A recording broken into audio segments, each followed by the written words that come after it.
faire une recette, il faut avoir des ingrédients. Aujourd'hui, je vais partager avec vous les meilleurs ingrédients pour avoir des abdos de folie. Dans une marmite, le premier ingrédient que vous devriez mettre, c'est bien sûr la discipline. Le deuxième, c'est bien sûr la patience. Le troisième, bien sûr, c'est un déficit calorique. Et le quatrième, bien sûr, c'est la patience. La patience. Et laissez le temps le faire. Maintenant, j'aimerais bien que vous vous préparez pour me suivre durant cette routine. Car le résultat... Ah, j'ai oublié un autre ingrédient. Il faut rajouter une musique de folie. Let's go!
Alors, ça, circuit numéro 1. Prenez votre temps parce que ça va devenir de plus en plus dur.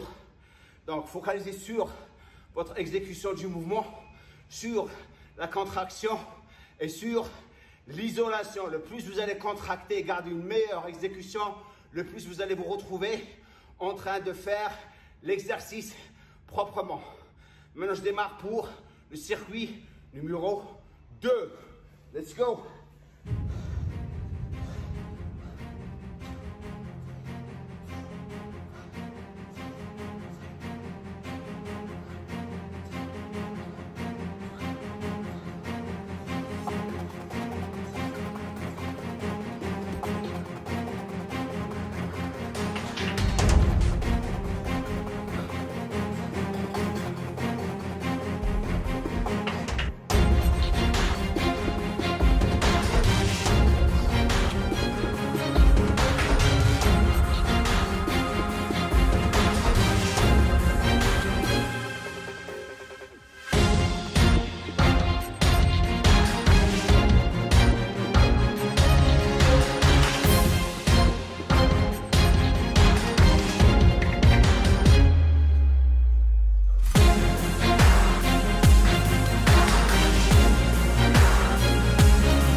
Circuit numéro 2. Maintenant, ça commence à vraiment chauffer. Si vous n'arrivez pas à me suivre, prenez votre temps. Apprenez la routine. Je vais laisser à la fin de cette routine toutes les informations, comment faire l'exercice, comment évoluer et comment avoir d'autres exercices à faire. Maintenant, si vous laissez des commentaires en bas et vous aimez cette vidéo, je vous ferai celle des débutants et celle des plus de 40 ans. Parce que plus de 40 ans, ils ont beaucoup de blessures au niveau du bas du dos. Donc, il y a une certaine façon d'approcher votre entraînement d'abdos. Maintenant, je vais ramener encore quelque chose pour rendre encore la routine plus excitante pour moi, pas pour vous, parce que je cherche tout le temps à me challenger dans la vie. Prêt pour le troisième circuit, let's go!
Voilà. Oh, la beauté, regardez-moi ça. Enfin, l'essentiel. Maintenant, rapidement, restez jusqu'à la fin parce que je vais partager avec vous comment faire les exercices et aussi toutes les choses auxquelles vous devez faire très attention. Maintenant, rapidement, pour toute personne qui est intéressée à être suivie par moi personnellement pour une transformation incroyable, j'ai réouvert mon agenda. Vous avez le lien au-dessous de cette vidéo. Je vous encadrerai pendant 3 mois pour vraiment avoir la meilleure transformation de votre vie. Donc, vous avez mon agenda au-dessous de cette vidéo. J'aimerais vraiment que vous organisez un call avec un de mes coachs. Comme ça, on va faire une interview personnalisée pour découvrir si vous êtes qualifié à faire partie des personnes que je suis en train d'encadrer. Donc, cliquez sur le lien au-dessous de cette vidéo pour découvrir s'il reste de la place ou pas. Maintenant, je partage avec vous comment faire les exercices. Le premier exercice, bien sûr, c'était un relevé de jambes. Mais regardez, mes genoux ne sont pas trop fléchis parce que s'ils sont trop fléchis, je vais engager mes psoas. Donc, c'est un exercice qui est très court. Regardez, je reste sur les abdos. OK? Tout doucement. Pas ça. Ça, c'est vos psoas. C'est un mouvement qui est très court. Donc, je garde la tension tout le temps durant cet exercice. Bien sûr, pour les personnes qui ont un problème de dos, ne faites pas cet exercice. Je vais faire une super routine pour les débutants dans pas longtemps. Le deuxième exercice, bien sûr, c'était les rotations du tronc. Bien sûr, vous allez bloquer vos pieds au-dessous de 2 haltères, comme je suis en train de faire. Et le problème avec cet exercice, c'est que la plupart des gens font des trucs comme ça. Ça, ce n'est pas des rotations de tronc. Ça, c'est un balancement de bras. Ça ne fait rien ici. Ce que vous voulez faire, regardez, c'est garder les coudes en haut, les bras bien raides, ne bougent pas. Et regardez comment je suis en train de travailler au niveau des obliques et des serratus. La rotation, elle se fait au niveau de la taille. Regardez, boum, boum, boum, boum, boum. Prenez votre temps avec cet exercice. OK? Le troisième exercice, bien sûr, c'était un crunch avec les élastiques. Bien sûr, vous pouvez le faire avec la poulie. Et juste pour changer un petit peu, vous avez plusieurs manières de le faire. Vous pouvez le faire debout comme ça. Et la contraction se fait au niveau des abdos. Ce n'est pas les bras qui tirent. Donc, moi, je le fais comme ça. OK? C'est une autre variante. J'arrondis le dos et je reste sur la contraction des abdos. Je contrôle tout doucement. Donc, le plus vous tirez au milieu, regardez là, le plus vous allez créer de tension. Et ça, c'est votre troisième exercice. Contrôlez. Et le dernier exercice, bien sûr, c'était le gainage Spiderman. Alors, celui-là, la première des choses à faire, c'est les coudes en lien avec les épaules. Pas là, OK? Donc, en quelque sorte, au-dessous de vos pecs, vos épaules. Tant que vous gardez les coudes en ligne avec les épaules, vous êtes sur le bon chemin. Mais regardez, c'est un balancement. Vous voyez ce balancement? Donc, je fais rentrer le ventre et c'est ça, regardez. La contraction, elle est au niveau de l'oblique et le serratus. Donc, des personnes qui font ça perdent de temps. Donc, balancez, faites rentrer le ventre, balancez en avant. Et dès que vous allez en avant, vous ramenez le genou à vos côtés. Regardez. Et ne faites pas ça. Faites rentrer le ventre. C'est ce qui va vous garder gainé durant toute la série. Alors là. OK. Donc, maintenant on va fermer la vidéo. Maintenant qu'on a fini les instructions, je vous invite à laisser un commentaire. Dites-moi ce que vous pensez de cette vidéo. Le plus de commentaires, comme j'ai dit, au-dessous de cette vidéo, le plus d'échanges et le plus de partage, j'en ferai encore plus. Donc, dites-moi comment vous approchez l'entraînement de vos abdominaux. Est-ce que cette vidéo vous a motivé? Parce que c'est ça la chose la plus importante. Être motivé dans la salle de gym et être motivé dans la cuisine pour faire des déficits caloriques et manger proprement. Parce que si vous voulez avoir ces diamants, ça va vous prendre du temps. Hein. Moi, je vous dis. Hein. Ça fait 36 heures que je me tue pour les avoir et les garder. OK? Et comme je dis à la fin de chaque vidéo, gueule.